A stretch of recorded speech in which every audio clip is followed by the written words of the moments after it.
Ahí lo veo. ¿Qué tal, hermano? ¿Cómo andás?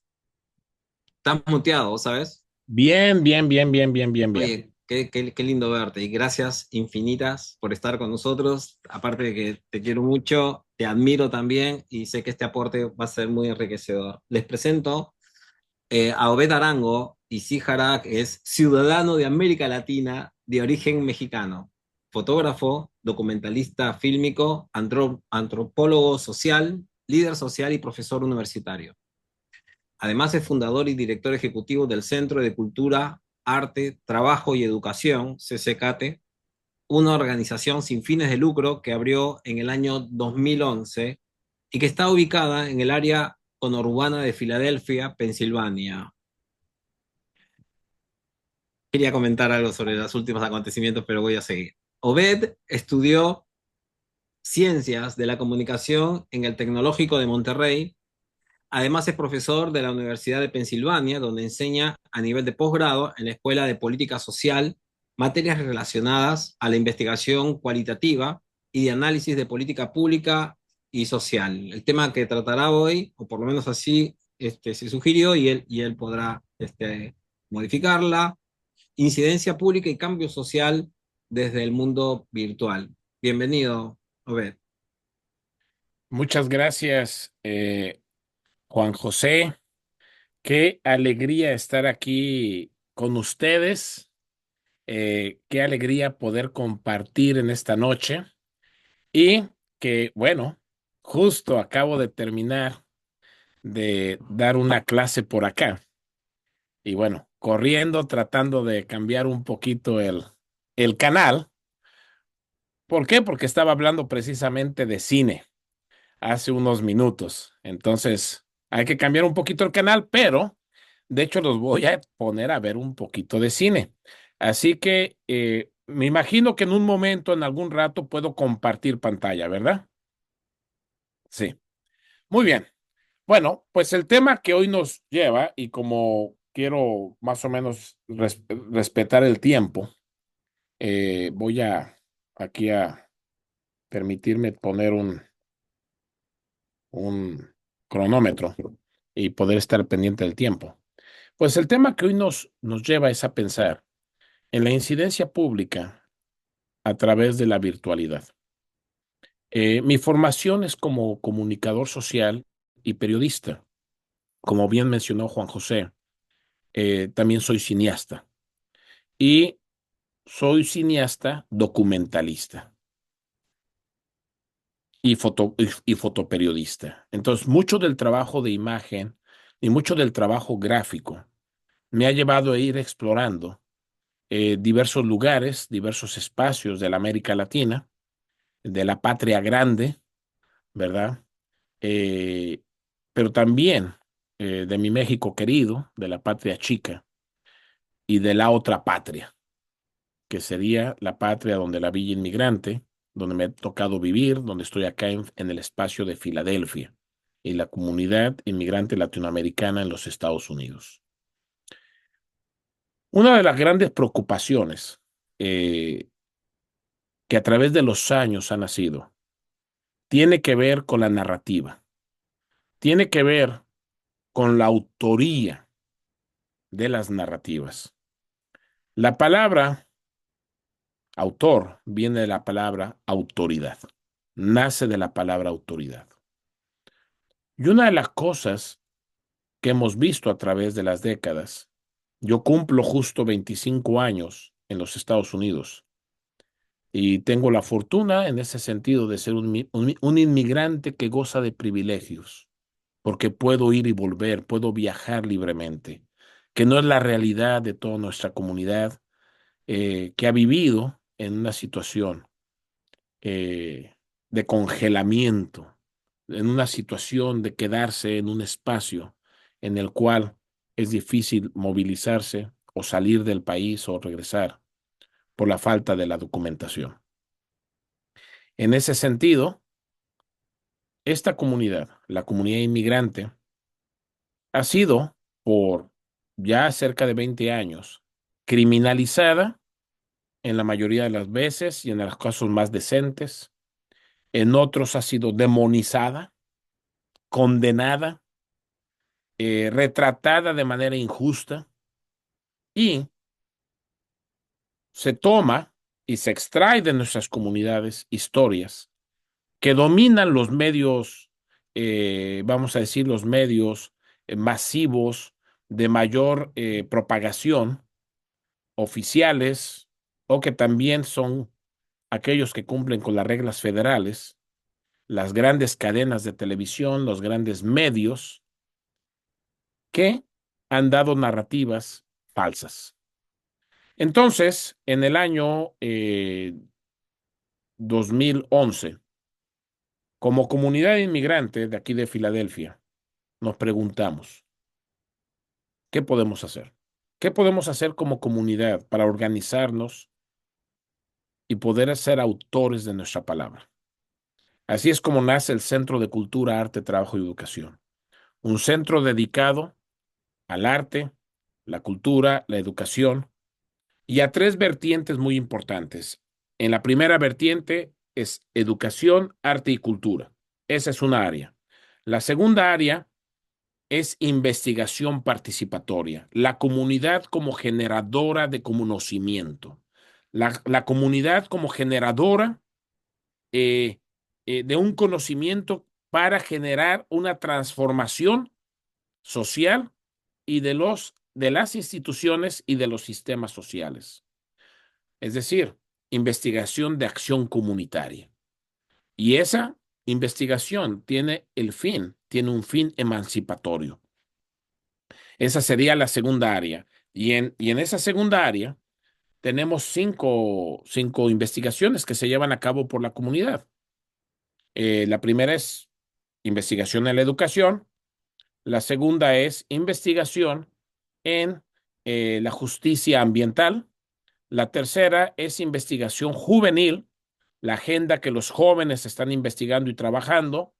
La cuarta es salud. Este grupo de padres ha hecho un censo de salud. Primero se entrenaron para saber cómo hacer censos de salud y ahora son promotores de salud y ahora trabajan una serie de actividades alrededor de la comunidad, pero continúan investigando. La otra vertiente tiene que ver con lo que se llama la representación infantil, en donde investigan como niños y niñas ya los temas relacionados a la salud. Entonces, en ese sentido, eh, un segundo, estoy dando una ponencia, Lulú. ¿Qué pasó? Lo bajo en un momento. Perdón, discúlpenme. Eh, en ese sentido, la investigación participatoria nos permite generar conocimientos que nacen desde la comunidad y nos permite pensar cómo dialogar con las autoridades a partir del conocimiento que se ha generado. Este conocimiento se traduce muchas veces en acciones legislativas, en memorándums legislativos que se entregan a diputados, que se entregan a senadores y que de esa manera se presentan propuestas específicas a nivel local, a nivel estatal, a nivel federal. Y ya tenemos ejemplos muy claros de cómo las propuestas de aquí han llegado incluso al Senado y al Congreso de los Estados Unidos y han encontrado eco en otros espacios y se han aprobado propuestas que nacieron aquí. Finalmente, la tercera área es los medios de comunicación. Y en los medios de comunicación tenemos 4 iniciativas. La primera es que generamos el portal de Rev Arte. Y es un portal donde niños, adolescentes, adultos, jóvenes, académicos, aliados de América Latina, escriben y expresan desde su comunidad la autoría de sus narrativas. Esta iniciativa de Rebarte se fue conformando a partir de ese fermento comunitario. Esa es la primera. La segunda, pero que es la más añeja, es la producción de cine. Desde el año 2014, Secate ha ido produciendo cine Y en esa producción de cine hemos sido autores de nuestras propias historias y narrativas, desde documentales, animaciones, eh, videos, eh, y una serie de poemas cinemáticos, donde la experiencia colectiva nos permite generar un cine experimental, pero donde la comunidad se ha expresado. La tercera iniciativa en los medios tiene que ver con la producción de podcast. Actualmente tenemos cerca de 32 miembros de la comunidad que se han ido entrenando en la producción de podcast. Y a partir de ahí, entonces, mucho de la investigación participatoria tiene salida. La cuarta iniciativa en los medios que tenemos es que recientemente nos fue aprobado una señal en FM. Y al tener la señal de FM, es la primera radio hispana pública dedicada al arte y la cultura en señal abierta. La última vez que se dieron señales para organizaciones en esta área fue hace 20 años. Y ha sido un gran logro de la comunidad, en este caso de la iniciativa de Secate, que Rebarte Radio esperamos que pueda abrir e iniciar el siguiente año. Entonces, esas tres áreas, arte, educación y cultura, investigación participatoria y medios, pensamos que conforma un trío importante. En el arte y la cultura, la comunidad avanza, se concientiza. En los modelos de Paulo Freire, donde todos somos maestros y todos somos estudiantes, en esa propuesta es entonces que la comunidad ha generado 80 talleres que se dan anualmente. Talleres que pueden abarcar desde arte, cultura, todo tipo de artes, nutrición, producciones, música, tenemos 6 clases de música, etcétera, pero donde la mitad de los profesores son miembros de la comunidad y la otra mitad son aliados de la comunidad. Es decir, nosotros partimos de que la comunidad tiene una experiencia, tiene un conocimiento, tiene una especialidad donde se desarrolla día a día y entonces todos tenemos algo que enseñar y todos tenemos algo que compartir. Así es como se da ese movimiento de la educación dialógica en el modelo de Paulo Freire. Esos tres elementos, ya conjuntados, la educación dialógica, la investigación participatoria y la proyección, nos permite entonces tener un diálogo muy sólido, tener lecturas muy sólidas y ofrecer algo. Entonces les voy a compartir aquí y les voy a invitar a que lo puedan visitar. Déjenme ver cómo. Perfecto, aquí lo tengo.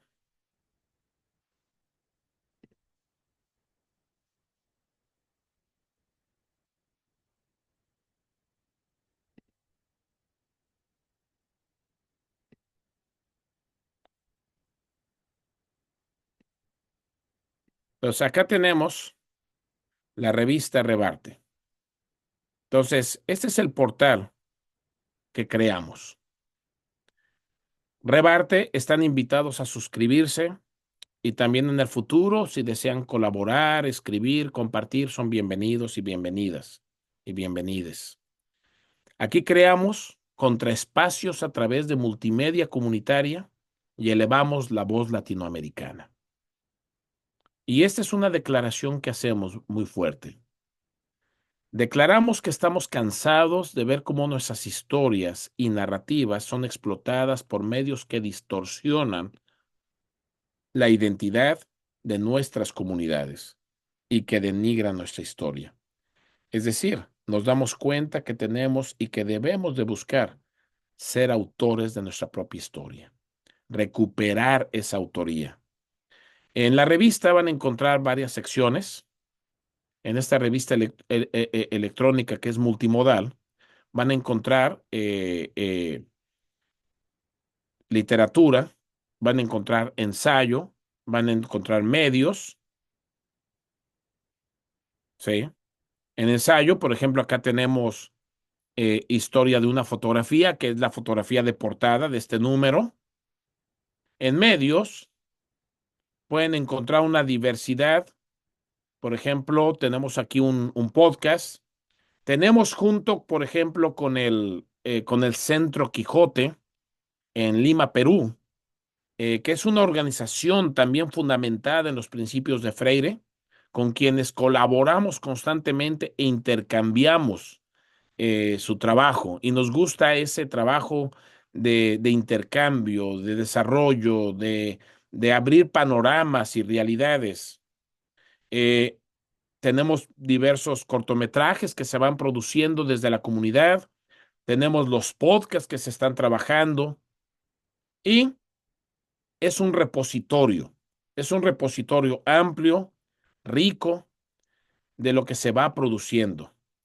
En literatura, ustedes pueden cruzarse aquí con episodios eh, de novelas cortas que la comunidad ha estado escribiendo.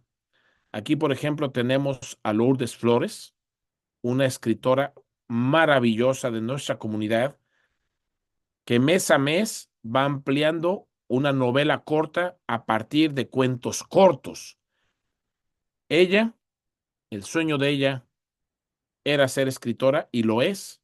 Y entonces en este espacio hay un espacio de palabra libre, de palabra genuina, donde la autora, el autor, es dueño de su propia palabra. Nosotros declaramos, incluso acá en Rebarte, que la lengua pertenece a quien la habla. De esa manera, declaramos que hace ya siglos no somos colonia, no tenemos que responder a una real academia, ya no somos súbditos, apreciamos, respetamos, pero no tenemos que responder a una real academia, sino que el autor es dueño de su propia palabra. Así la palabra oral se puede escribir o se puede expresar. La palabra escrita se puede organizar. La palabra electrónica tiene un lugar. Y esto es a lo que me lleva a pensar en la siguiente reflexión. Como hablamos aquí un tanto de medios, y ya hablamos de medios multimodales, también esto nos lleva al mundo de la mediación. Y los voy a llevar quizá un poquito a la teoría de la comunicación.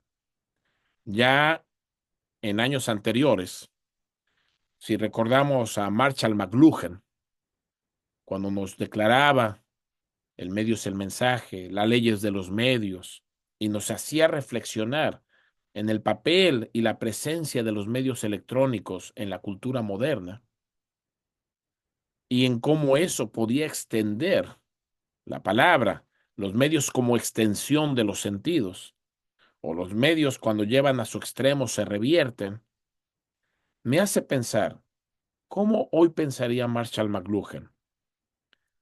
Eh, los medios virtuales de las redes sociales, el Internet.